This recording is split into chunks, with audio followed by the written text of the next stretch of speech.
Estela Pacheco Huancas a pasar a la mesa de entrevistas. Asiento, por favor, doctora.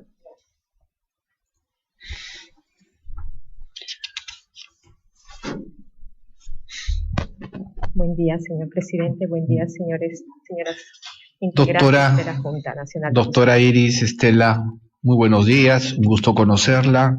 Doctora Iris Estela Pacheco Huancas. En primer lugar, pues darle la bienvenida aquí a la sede de la Junta. Le deseamos el mejor de los éxitos en esta entrevista.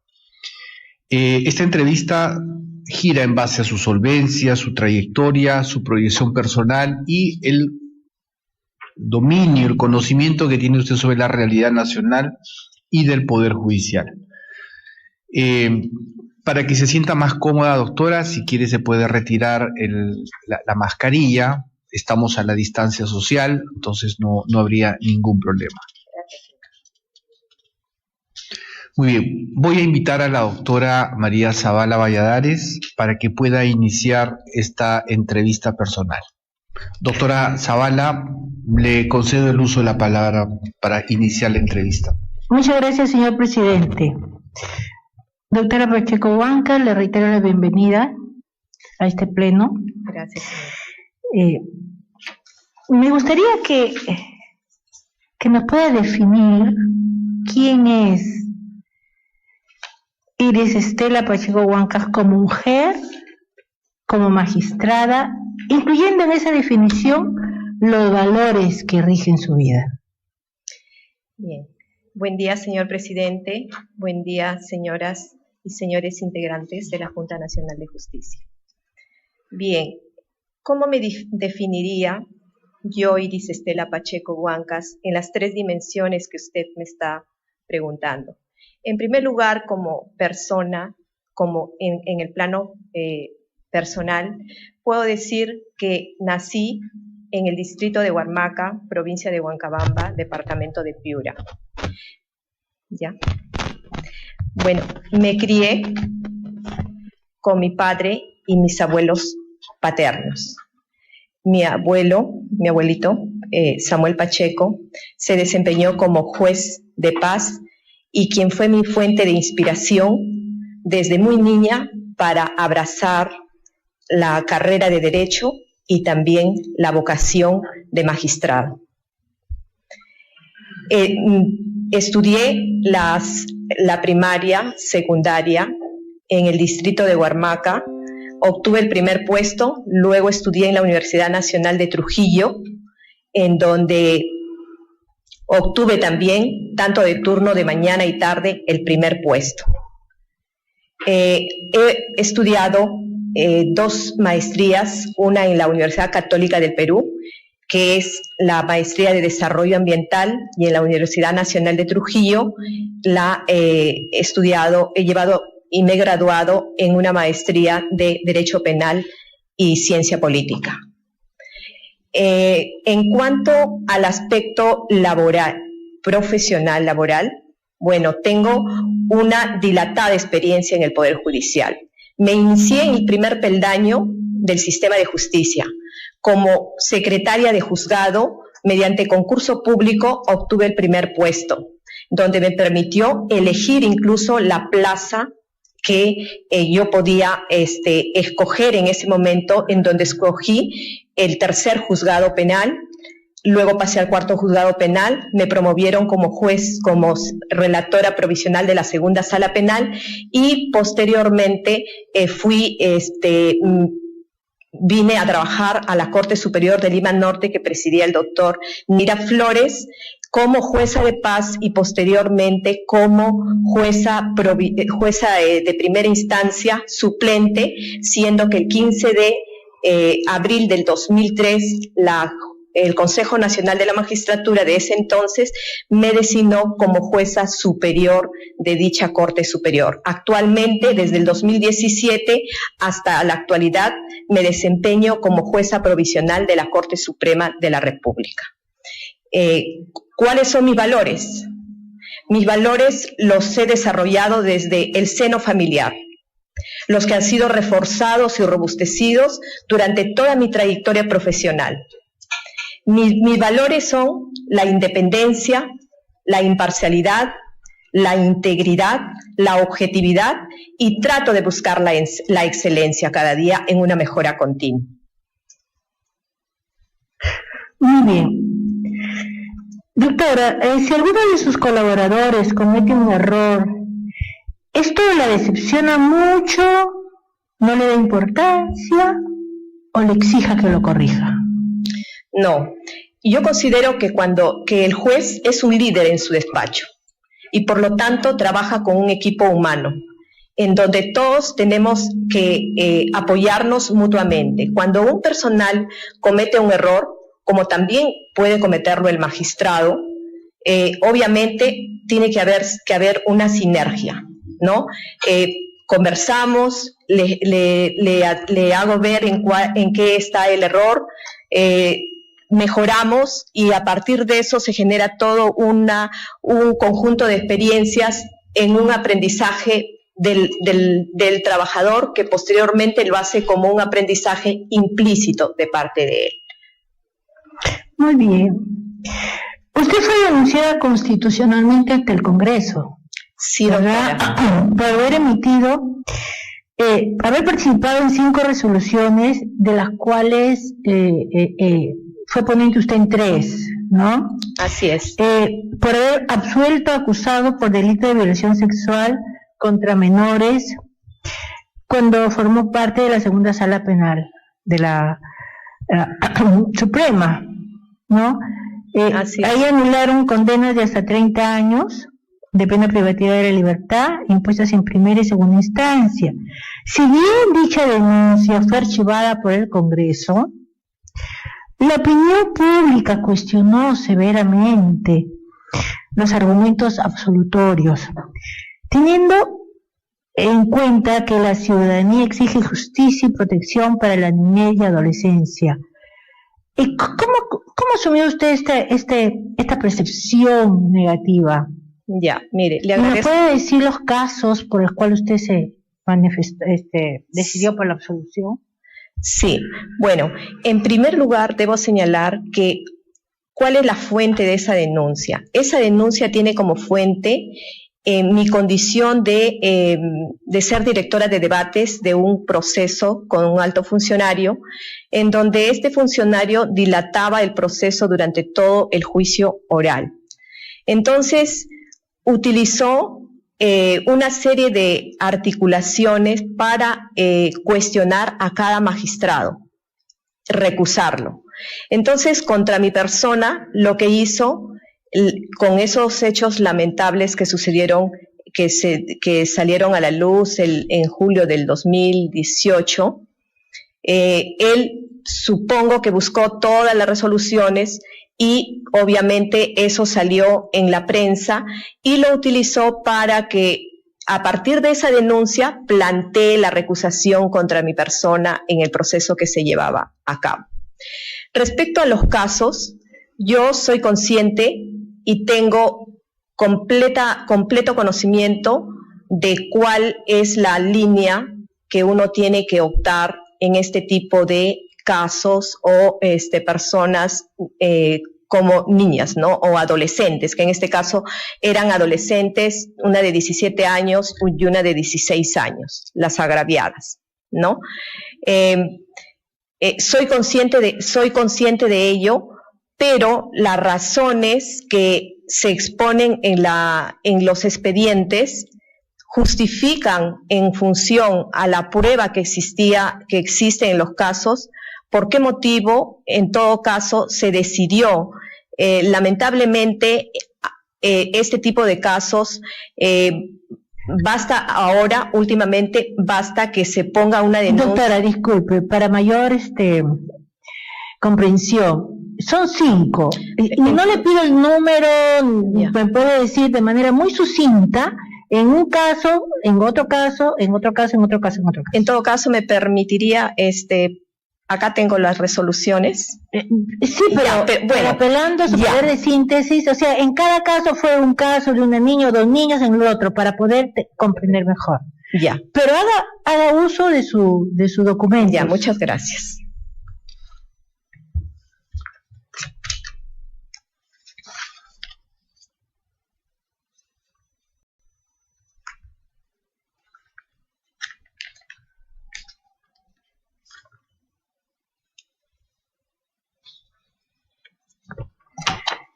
Bueno, esto es en el caso 2005-15, en este caso se trató de un adolescente en donde señalaba que había ido a la habitación, trabajaba en un restaurante con el procesado y había ido a la habitación de esta persona, ¿no?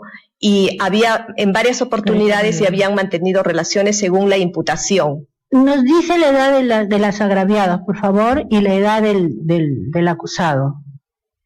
Ya, esta persona tenía, según acá, 13 años y meses. Ya, el acusado era obviamente mayor de 18 años, ¿no? Entonces acá, en este caso, ¿por qué se absolvió? Porque la chica, ella inicialmente dijo que había mantenido relaciones sexuales con este señor, pero luego, cuando fue sujeta al reconocimiento médico, señaló que no había tenido relaciones con él, o sea, ahí coetáneamente. Además de eso, también la hermana señaló que que era falso que había mantenido relaciones con el acusado. Y por otro lado, cuando se hizo la verificación de la habitación que había descrito la adolescente, no coincidía con lo que había señalado. Y por último, ella también tenía dos versiones. Entonces, ante ese hecho, había duda y por eso se absolvió, ¿no? Por ese motivo se absolvió. Ese fue un caso. El otro hecho fue también de una adolescente con 13 años y meses, en donde se contactaron por Face, ¿no? Se contactaron por Face. Esto estoy dando cuenta de de distintos ponentes, ¿no? No solamente yo. Que se contactó por Face y entonces empezaron a tener una relación amorosa. Y tuvieron más de 3 o 4 reuniones por Face. Entonces, ¿qué pasa? Que su mamá la descubre y ella no le dijo nada, pero su mamá y su familia le exigió que presente la denuncia, como así lo hizo.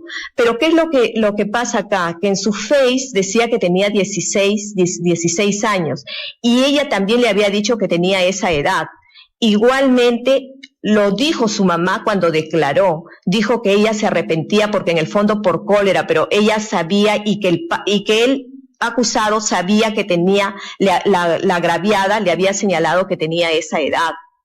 Entonces, por eso aquí lo que se apeló es al error de tipo, porque justamente la misma madre señaló que ella lo había hecho por cólera y la chica también dijo que ella no había tenido, es más, ya no quiso ir a declarar.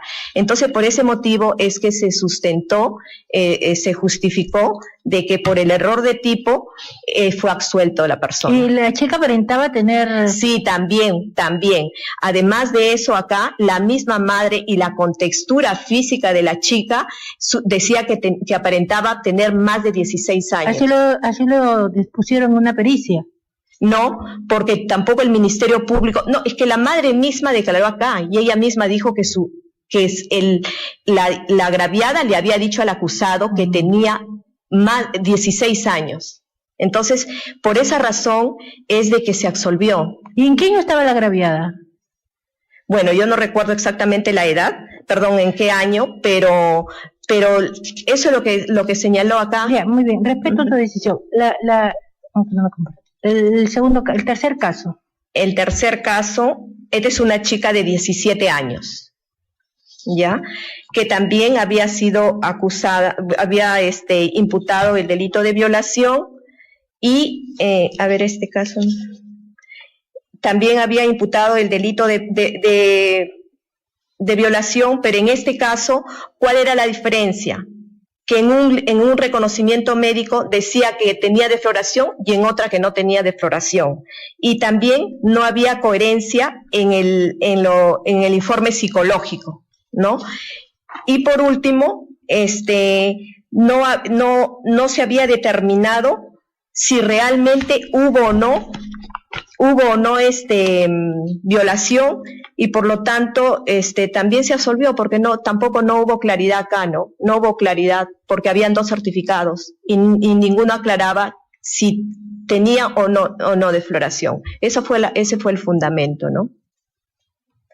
Después, el otro caso se trata de una chica de 17 años, ¿no? Donde en este caso 16 años a la fecha de los hechos, y acá también, ¿qué es lo que pasó?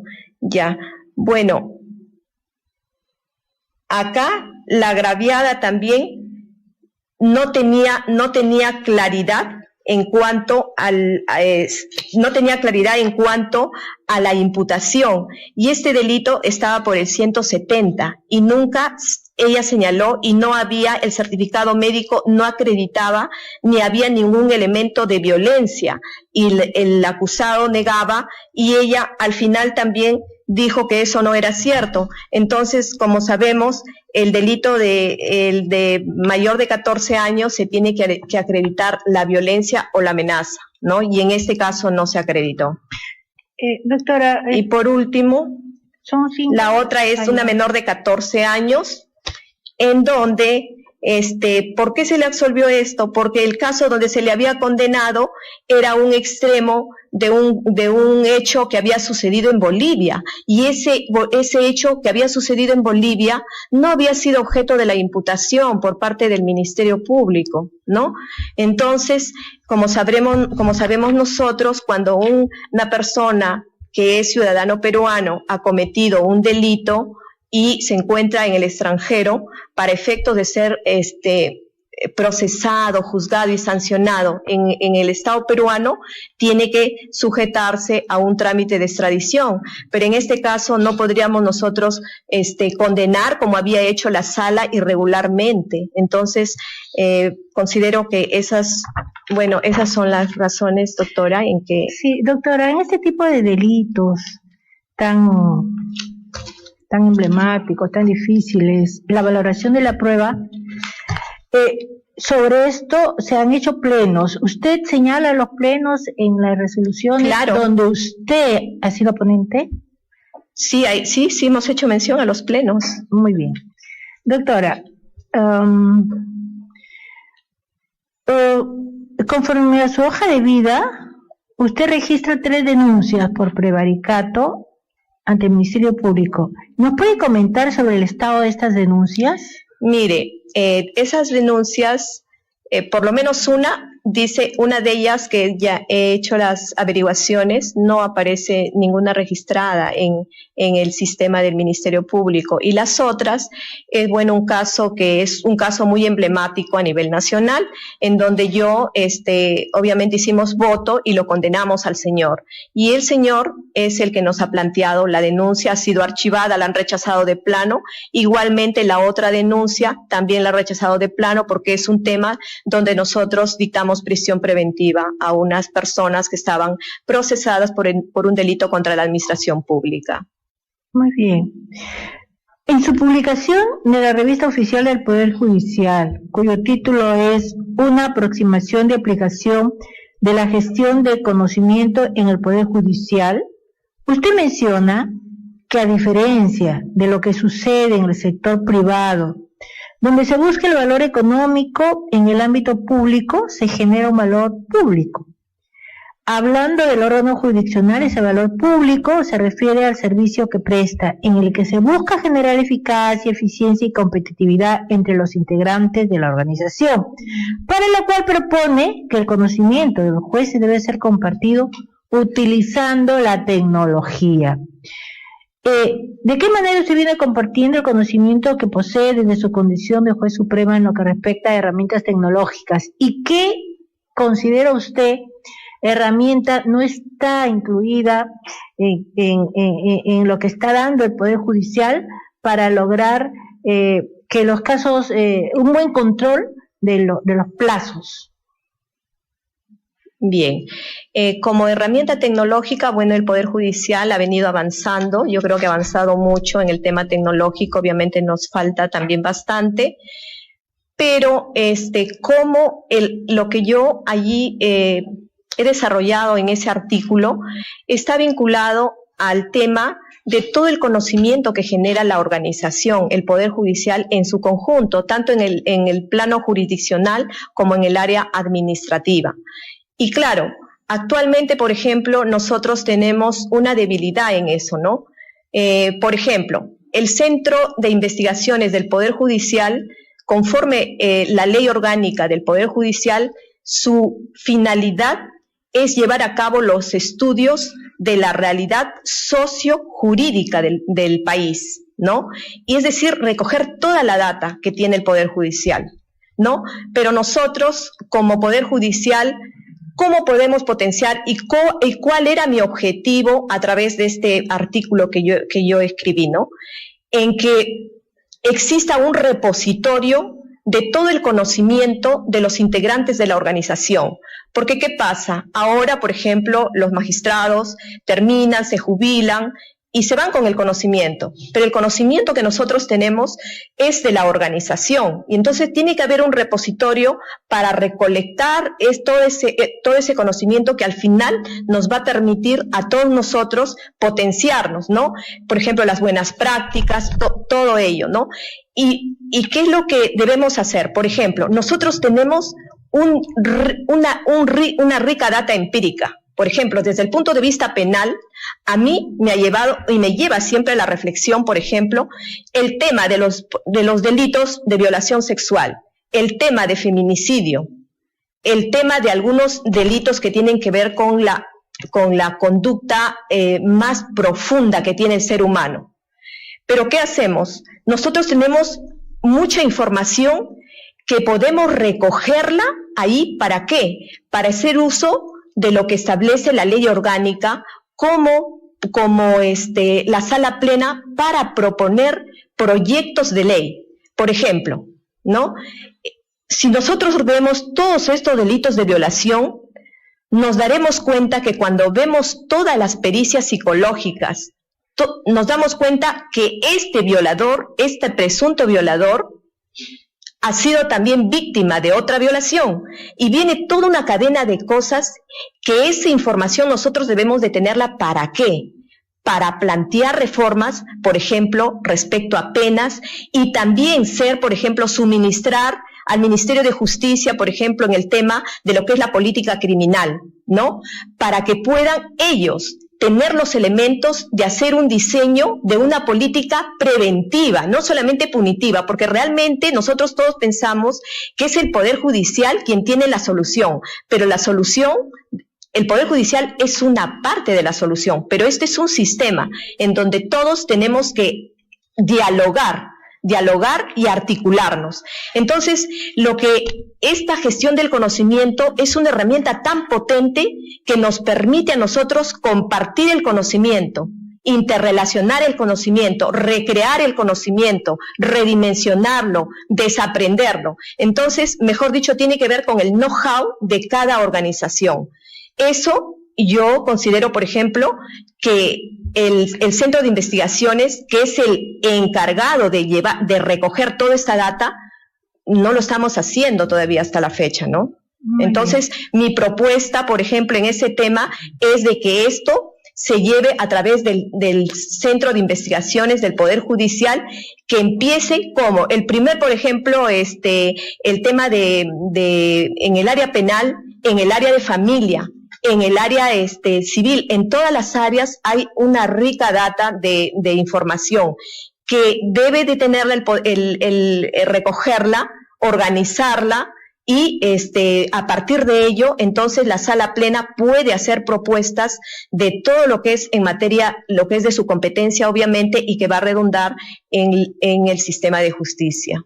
Doctora, actualmente existe un altísimo nivel de desaprobación por parte de la población del Poder Judicial. ¿Cuáles son las razones que a su criterio genera esa desconfianza de la ciudadanía? Específicamente sobre todo en el área de familia y en el área penal, ¿no? Y desde su actuación como magistrada, ¿de qué manera trata de revertir esta opinión tan negativa? Bien, creo que todos conocemos de que nuestro primer problema del Poder Judicial es la falta de confianza de la ciudadanía en nuestro Poder Judicial. También algunos hechos de corrupción, la sobrecarga y el retardo que existe en los procesos. Y bueno, ¿qué podemos hacer? Es un problema que históricamente se viene abordando, pero lamentablemente seguimos con ese mismo problema. ¿Qué es lo que nosotros tenemos que hacer? Bueno, yo no sé si me permitiría explicarle un tema que tiene que ver con el tema, justamente, pienso que hay un tema central que nosotros debemos abordar para justamente que tenga impacto en la percepción de la ciudadanía. ¿En un minuto me lo puede decir? Bueno, así muy rápido. Bueno, hemos visto que el histórico del presupuesto del Poder Judicial, porque en realidad, mire, en 1997 se dio una reforma de la Ley Orgánica del Poder Judicial. ¿Para qué? Para descongestionar la carga que existía en la Corte Suprema de la República. Y entonces se crearon órganos judiciales transitorios que vienen hasta la fecha. Pero mire, son 25 años y aún nos damos cuenta que seguimos con el mismo problema. Entonces, yo siempre he estado, como se dice, escrutando, siempre estoy muy atenta cómo puedo buscar una solución. La maestría que yo estudié en la Católica me permitió conocer el tema de gestión, porque llevé algunos cursos, algunos semestres sobre gestión. Y entonces me había puesto yo a revisar cuál era el histórico que ha tenido, por ejemplo, la población hace 6 años atrás, desde el 2015. Y nos damos cuenta, por ejemplo, que la población en 2015 era 31 puntos. Doctora, la pregunta concreta. Ya. ¿Usted de qué manera trata de revertir esto? Trato de revertir, bueno, tengo mi método de trabajo, mi metodología primero a nivel micro en mi despacho, ¿no? En el sentido de que tengo como una especie de protocolo para efectos de clasificar los expedientes, ¿no? Por ejemplo, cuando un expediente ingresa, lo que nosotros verificamos es, por decir, ¿no? Si está dentro del término de ley para interponer el recurso impugnatorio, por decir. Si no está, de inmediatamente es la resolución que corresponde. Entonces no tenemos por qué ya avanzar más allá. Si luego que ya está dentro del término, lo que nosotros verificamos, por ejemplo, es si este delito no ha prescrito, ¿ya? Porque si ya ha prescrito, también el conocer eso nos ahorra el tiempo que posteriormente podríamos utilizarlo en otro proceso. Y cuando recién ya superamos todos esos controles, entonces pasamos a resolver el caso, pero limitándonos a los agravios del imputado, ¿no? Entonces, pero ¿cómo tratamos de que todo, por ejemplo, en mi personal, todos los secretarios de confianza tengan el mismo criterio que nosotros sacamos y también el criterio de la sala? Ya, doctora, ¿esto es su método personal, método de la sala?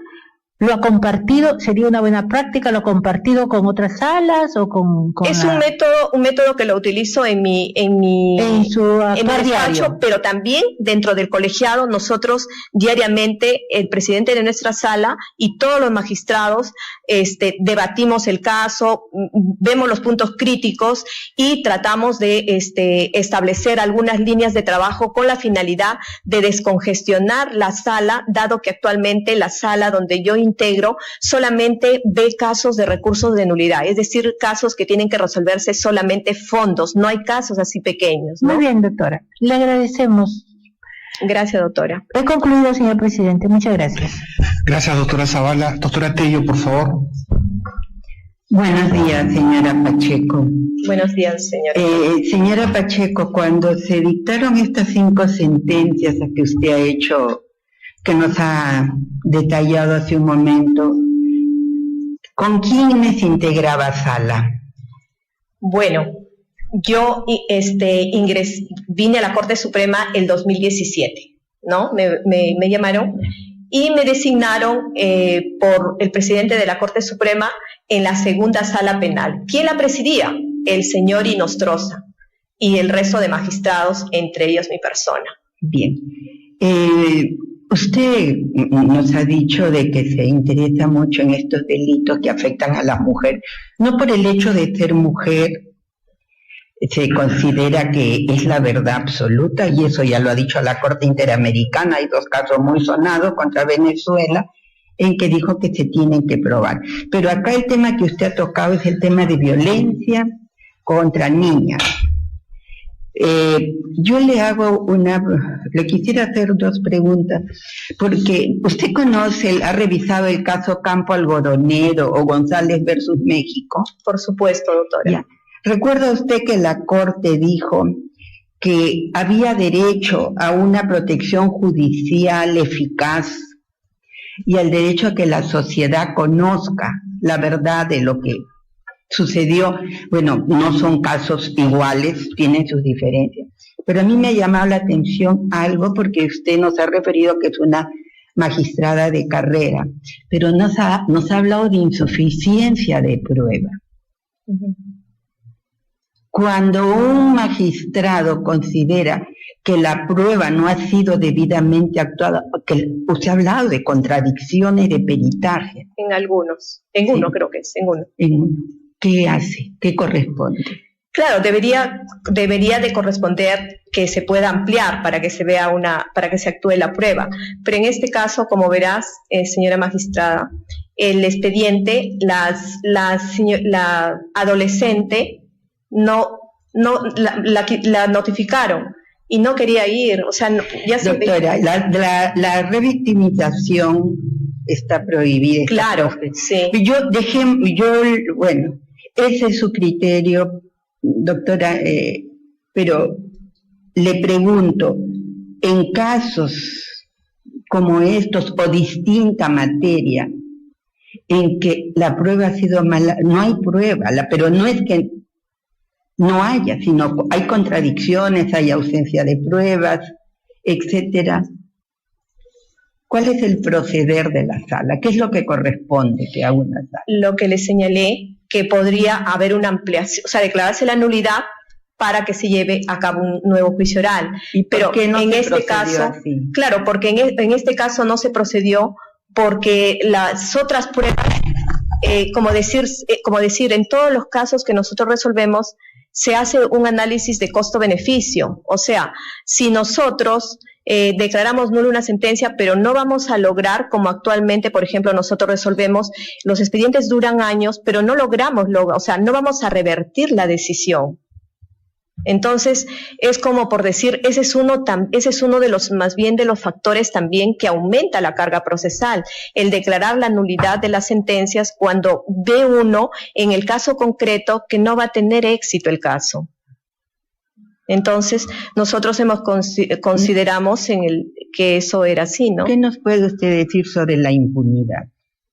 ¿Qué le puedo decir? Que conforme la Corte Interamericana de Derechos Humanos, una de las obligaciones del Estado peruano es investigar, sancionar cuando corresponda y tener la diligencia debida. Pero eso, obviamente, en este caso, se ha agotado la prueba, no era suficiente y por eso, bueno, se decidió lo Muchas gracias, señora Pacheco. Gracias, señora. Gracias, señora. A usted, doctora Tello. Doctor de Daza, ¿tiene algunas preguntas para la doctora Pacheco? Doctora, muy buenos días. Buen día, doctor. Gracias. Yo desearía que me explique sobre qué políticas públicas conoce usted que estima o estime deberemos de implementar en el corto plazo. ¿Alguna modificación legislativa? Bien, primero diré sobre el tema de la reforma legislativa, de la reforma de la Ley Orgánica del Poder Judicial, ¿no? A partir de mi experiencia que tuve en la Oficina de Control, pude advertir muchas situaciones que se daban a través en las salas superiores, ¿no? Por ejemplo, cuando se designaba el nuevo presidente de una Corte Superior, lo que hacían era la designación de magistrados por ejemplo, un juez penal, un juez superior penal pasaba a un área civil, uno de civil pasaba a la penal, ¿no? Entonces eso era una forma también de alterar el sistema. Entonces a mí me parece que debe haber una reforma del artículo pertinente, no recuerdo si es el 91, de la Ley Orgánica del Poder Judicial, en donde cuando se designa al presidente de una corte, no solamente debe proceder a la conformación de salas de acuerdo a la especialidad, sino de acuerdo a la antigüedad, ¿no? Porque con esa reforma se le quitaría toda esa discrecionalidad, a veces inapropiada en algunas oportunidades, al presidente de corte, para que siguiendo esa disposición pueda conformar las salas correspondientes, y entonces se evitaría, y eso también es un elemento que impacta la carga procesal, porque un juez cuando lo cambian de materia penal a materia civil o laboral, qué sé yo, definitivamente tiene un impacto en el desarrollo de su trabajo, y obviamente un juez que no conoce civil y va a penal, le demora como 6 meses hasta que más o menos se ponga en autos y pueda desarrollar sus casos. Esa sería una. Esa sería una. Otra también, me parece que es muy importante que se reforme el tema de los sorteos, ¿no? Hay un artículo en la ley orgánica donde se establece el 45.1, me parece, o 2, de la ley orgánica, que establece que se hacen los sorteos que se hacen en las salas. A mí me parece que ese es un elemento muy importante en la administración pública para la transparencia, ¿no? Y temas macros, algo más macro. En temas macros, lo que le estaba tratando de explicar a la señora Zavala era de que en el 2015 la población era de 31.15%. El 2021 33.3% millones de personas, ¿no? ¿Y qué pasó con el PBI? El PBI, por ejemplo, para el 2015 fue de 628.000 millones de soles. Y en el año 2021 fue de 8.043.000 millones de soles. Comparativamente con el presupuesto del Poder Judicial, el 2015 se nos asignó 1.877 millones de soles y el 2021 se nos asignó 2.987 millones. Es decir, ¿cuál era la diferencia? Por ejemplo, ¿cómo creció el Producto Bruto Interno? 34.23%. ¿Cuánto creció la población? 6%. ¿Y cuánto creció el presupuesto del Poder Judicial? 59%. Entonces, esa data, a mí, por ejemplo, me hace reflexionar qué es lo que nos está pasando si la modificatoria de la ley orgánica de la creación de órganos transitorios fue en el año 1997, han transcurrido 25 años y era para descarga procesal y seguimos en lo mismo. Entonces hay un problema. ¿Y cuál es el problema? El tema es que tenemos que hacer una reforma en el ámbito administrativo. Actualmente, por ejemplo, la designación donde he visto que los distintos presidentes de la Corte Suprema que ingresan designan nuevo gerente, todos los órganos, la gerencia, las sugerencias son diferentes. Entonces yo considero de que eso, por ejemplo, debe ser por concurso público, de tal forma de que ingresen ahí las personas altamente técnicas y sean de planta para que también asuman las responsabilidades que les corresponden, ¿no? En esa medida, entonces, nosotros también tenemos que ser, todos tenemos una cuota de responsabilidad, pero creo que nosotros tenemos que también hacer una autocrítica, porque si nosotros decimos, bueno, necesitamos más órganos jurisdiccionales, yo creo que primero que hay que ordenar este tema, ¿no? Y luego de eso nosotros tenemos que sincerar, actualizar el CAP, ¿no? Sincerar cuál es actualizar ese CAP y también los perfiles del CAP de los trabajadores, para que luego eso se enganche con la ley de la carrera del trabajador judicial. Pero para eso nosotros no lo vamos a hacer solo, obviamente. Ese es un ejercicio participativo, que tiene que participar ¿quiénes? Obviamente el Poder Judicial, el Ministerio de Economía y Finanzas, tiene que participar Servir, Contraloría de la República. ¿Para qué? Para nosotros agendar el tema y entender que justamente nosotros necesitamos hacer esa reforma. Porque una vez que se haga esa reforma, ¿cuántas unidades ejecutoras tenemos hoy día? Nosotros tenemos 24 unidades ejecutoras, nos quedan 11. Esas 11 tienen una serie y múltiples necesidades. Cuando requieren temas de papel, etcétera, etcétera, lo que hacen es pedir a la gerencia, ¿no? Y entonces la gerencia, ¿qué cosa hace? Se demora mucho tiempo, ¿no? Debería desconcentrarse todo lo que es el presupuesto. ¿Para qué? Para que a partir de ellos puedan desarrollar su propio, de acuerdo a sus necesidades. Pero ¿cuál es el problema también? Que para que ellos desarrollen todas estas capacidades, estas unidades ejecutoras, tienen que ser capacitados. ¿Capacitados con quién? Con el MEF, la Contraloría, para que no pase lo que pasó también con la descentralización, ¿no? Donde se dan recursos, pero a veces no tienen las capacidades y entonces ya conocemos todo lo que pasa. Y obviamente, luego de eso, estableciendo toda esa reforma, los tiempos y el proceso, vamos a entrar a una gobernanza digital, lo que es la interoperabilidad. Pero yo considero que actualmente el Poder Judicial debe aprovechar estratégicamente todo este proceso de la OCDE, porque estaba leyendo, por ejemplo, que en el año 2016 la OCDE vino acá a Perú y llevó a cabo unos trabajos de campo en distintas instituciones, el MEF, la OCE, y entonces planteó todo un conjunto de propuestas, ¿no? No he desarrollado, obviamente he buscado más en qué consistían esas propuestas, pero ¿qué hizo la OCDE? O sea, vino con un grupo de expertos, porque ellos tienen expertos, levantó la línea base, y entonces a partir de eso llevó a cabo un conjunto de propuestas y esas propuestas sé que se vienen implementando. Entonces, si nosotros necesitamos ser un país un país realmente de punta, entonces lo que nosotros tenemos que hacer es aprovechar esa oportunidad, por ejemplo, ahorita, de engancharnos con la OCDE, para que nos permita justo en este ejercicio democrático llevar a cabo todas estas reformas. Okay, muchas gracias, doctor presidente. Gracias, señor de Laza. Gracias, doctor de Laza. Doctor Tomberry, no sé si tengo una pregunta. No, perfecto. Doctor Aldo Vázquez. Sí.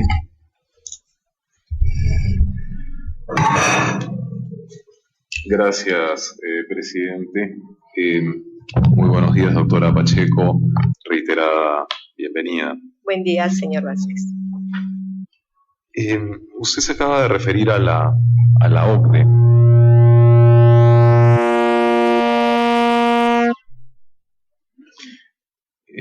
¿Sabe qué cosa es la OCDE? Claro, la Organización para el Desarrollo, para el desarrollo. ¿Para el desarrollo de quién?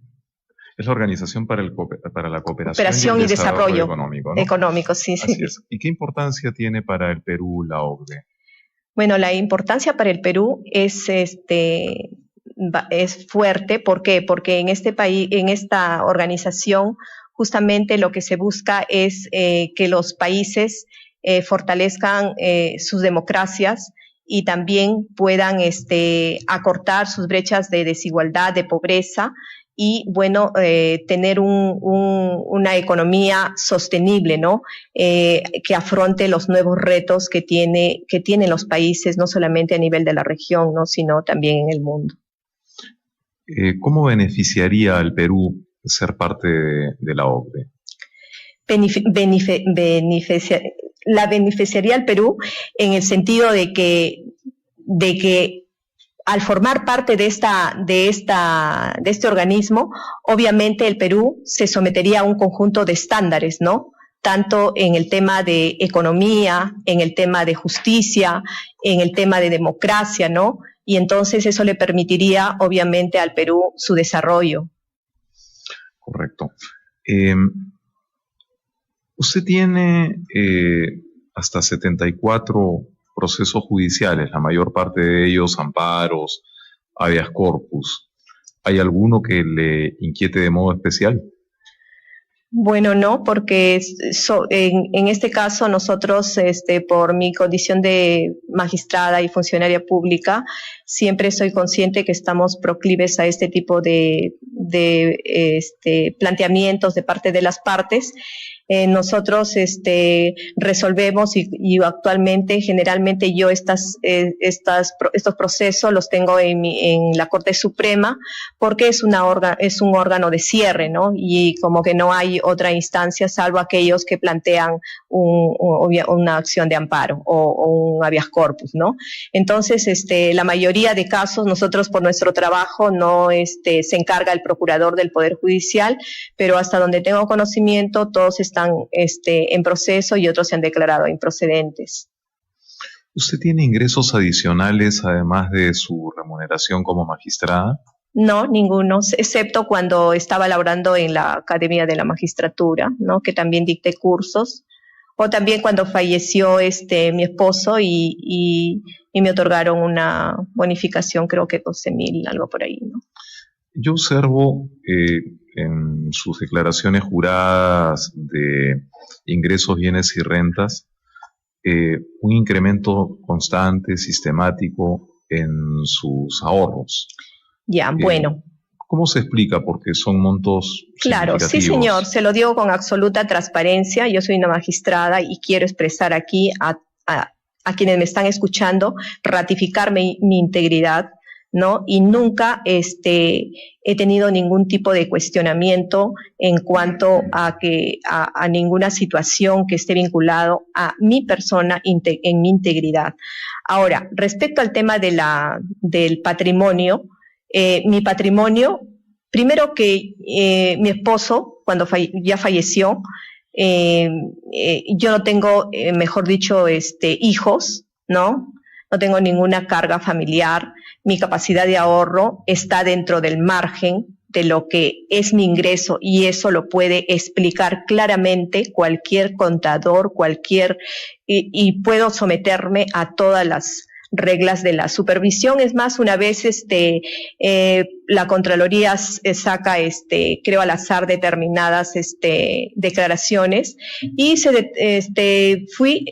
verificaron mi declaración y todo estaba correcto, ¿no? O sea, todo lo que aparece ahí responde a mis ingresos, señor. No, como le digo, yo no tengo mayores gastos porque gasto lo que es razonable, porque no tengo obligaciones, ninguna obligación adicional, ¿no? Uh-huh.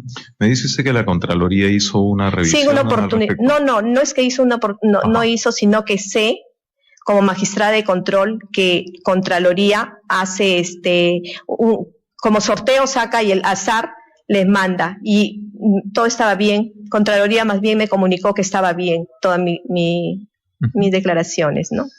Correcto. Una última pregunta. Usted seguramente ha revisado la política pública de reforma del sistema de administración de justicia. Uno de los objetivos prioritarios de esta política se refiere a la mejora en el ejercicio y la formación para la abogacía. ¿Cómo incentivaría usted desde la Corte Suprema de Justicia este objetivo? Bien, justamente yo, como lo señalé antes, el trabajo del sistema de reforma de justicia es un ejercicio participativo. Y en ese ejercicio participativo tienen que participar también activamente los colegios de abogados. Y los colegios de abogados obviamente tienen que conocer cuáles también, así como Poder Judicial tenemos nuestras debilidades, también cada institución tiene que reconocer cuáles son sus fortalezas y sus debilidades, ¿no? En este caso, por ejemplo, del Colegio de Abogados, yo he podido identificar que por ejemplo, los escritos en casación, ¿no? Los escritos en casación, la verdad que deberían haber formatos para que se presenten estos escritos. ¿Por qué? Porque se hacen escritos a veces que superan 100 hojas, 200 hojas, entonces todo eso también es como se dice, una externalidad, ¿no? Del Poder Judicial, que nosotros los jueces tenemos que leer a veces, y también nos plantean quejas porque si no leemos algo nos obviamos por ahí en esos escritos tan densos. Obviamente, pues también eso tiene un impacto. Y también, obviamente, los colegios de abogados tienen que tener también fortalecer y practicar la ética, ¿no? Porque en el proceso judicial se ven muchos hechos de articulaciones, de casos que también son conductas inapropiadas de algunos miembros de la orden, ¿no? Permítame, con la venia del presidente, una última pregunta. Se han mencionado aquí algunos casos en los que tuvo usted intervención. Uno muy sonado también se refería a un exgobernador regional del Callao, en fin, acusado de recibir coimas hasta por $4 millones de la empresa Odebrecht. Usted tuvo intervención en ese caso y se declaró inadmisible el recurso de casación. ¿Recuerda usted el caso y las razones por las cuales se tomó la decisión que he señalado? Sí, recuerdo, señor. No fui la ponente, pero la ponente expuso, porque ahí están, seguramente su despacho tiene quiénes son los integrantes de ese colegiado. Se trataba de una resolución que le habían dictado, comparecencia con restricciones, ¿no? Y el Ministerio Público impugnaba para que le dicten prisión, ¿no? Mientras que el señor impugnaba la resolución porque no había fundamento para que le dicten la comparecencia con restricciones. ¿Y por qué no se le concedió el recurso de casación? Porque el artículo 427, numeral 4 del Código Procesal Penal establece, en principio, por el tipo de resolución, no procede ningún recurso de casación.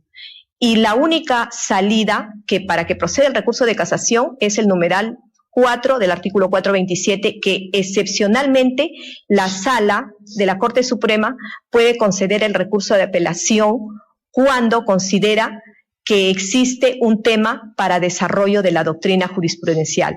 Y en este caso, el Ministerio Público no había señalado cuál era la doctrina de desarrollo jurisprudencial. Y nosotros no podemos admitir un tipo de casación así porque, como sabrá, el recurso de casación es eminentemente técnico. Y en principio, al ser una casación excepcional, el artículo 430, numeral 4, establece que el recurrente tiene que establecer en forma clara, expresa, cuál es el desarrollo de la doctrina jurisprudencial que va a tener impacto no solamente en el caso, sino un impacto para toda la Judicatura Nacional. Y en ese caso no había nada que hacer porque habían sendos plenos, sendas resoluciones que ya estaba todo aclarado, ¿no? Le agradezco mucho sus respuestas, doctora Pacheco Huancas. Gracias, señor Vázquez. No, a usted, doctor Vázquez. Doctora Pacheco, yo tengo un par de preguntas a partir de su experiencia en la jurisdicción penal. La primera es, estoy viendo que usted le gusta escribir sobre temas acerca de la pena, ¿no? Yeah. Y pues claro, como lo han señalado grandes filósofos del derecho penal, pues la reflexión sobre la pena es el tema más importante en el derecho penal. ¿Qué reflexiones tiene usted como, bueno, voy a utilizar su cargo actual como jueza suprema provisional, ¿Qué reflexiones tiene en el siglo XXI y a lo largo de su carrera acerca de la pena? Bien, gracias. ¿Qué balances, qué retos, qué crítica tiene acerca de la pena? Gracias, señor presidente, por la pregunta. Bueno, justamente mi desarrollo que he tenido durante todo el tiempo en el ámbito judicial ha sido en el área penal, ¿no? Y la pena me lleva hasta la actualidad a la reflexión. ¿Por qué? Porque, por ejemplo, gran cantidad de número de delitos, hay algunos delitos con que se ha incrementado a la pena de cadena perpetua. Pero nosotros somos testigos, los jueces que estamos así en el día a día, que se ha incrementado la pena, pero no se ha revertido, mejor dicho, no ha cumplido esa misión retributiva, ¿no?, respecto a la sociedad. Ni siquiera ha tenido un efecto de prevención general respecto a la sociedad, ni tampoco ni de prevención especial respecto al individuo. Entonces, eso pues nos lleva a pensar que la solución no está en el incremento de penas, porque actualmente estamos viviendo un populismo punitivo, ¿no? Definitivamente eso no es la solución. Y justamente cuando yo me refería que la gestión... Entonces, ¿cuál es la reflexión? Ya, me parece que la introducción es correcta, me parece que es acertada. Entonces, si el legislador ha aumentado las penas, el juez ha aplicado esas penas tan altas, no baja el nivel de delincuencia, no baja el nivel de agresiones y de violencia. En consecuencia, doctora Pacheco, nosotros como Poder Judicial debemos levantar toda esa data que tiene, el dato empírico de la personalidad de los sujetos que cometen el delito. ¿Para qué?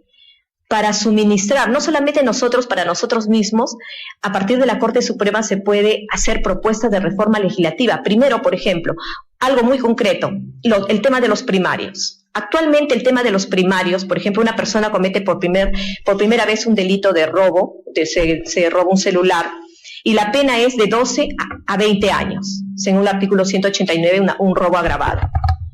Entonces, esta persona por primera vez tiene 22 años, 23 años. Se le pone, porque no puede, se toma en cuenta su calidad de primario, pero no para bajarle la pena por debajo de los 12 años, sino para graduar entre 12 y 20 años.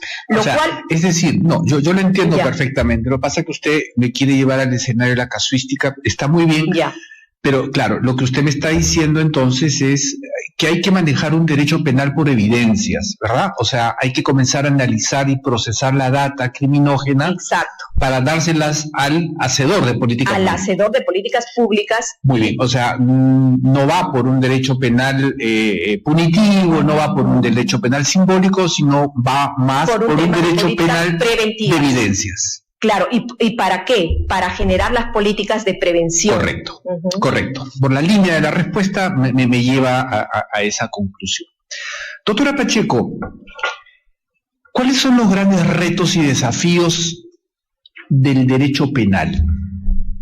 ¿Cuáles son esos grandes fenómenos criminales que inquietan al derecho penal contemporáneamente hablando? Ya no a la jurisdicción, sino al derecho penal. Sí. Bueno, en la mirada de una magistrada de jurisdicción penal. Bien. Bueno, el derecho penal tiene grandes retos, ¿no?